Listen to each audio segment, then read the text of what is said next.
Dans l'Europe, il y a aussi les problèmes. L'Union européenne, aujourd'hui, le bâtiment, comme dans les travaux publics, c'est d'abord les travailleurs détachés. Et c'est une menace. Depuis 2 ou 3 ans, on le voit arriver, même ici dans l'Aube. Il y en a. C'est tout le problème de la main-d'œuvre.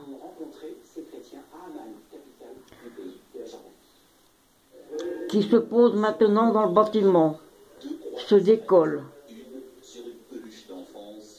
Dans les travaux publics, l'inquiétude est encore plus grande.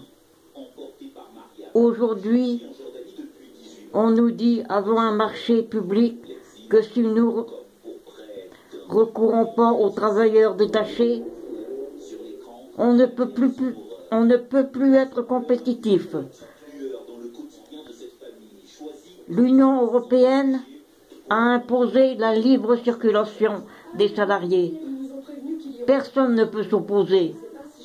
L'emploi temporaire d'un salarié polonais, tchèque ou luxembourgeois, notamment sur un chantier, l'Europe avait bien prévu un garde-fou.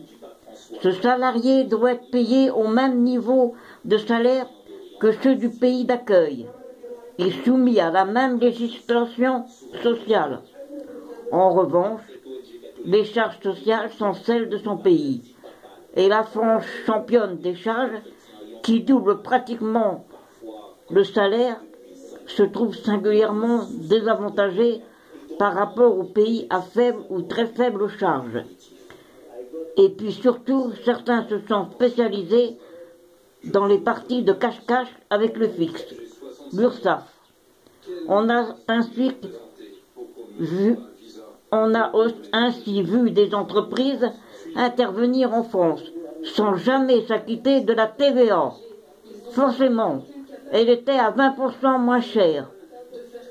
Le gouvernement a réagi en autorisant l'autoliquidation de la TVA par les sous-traitants.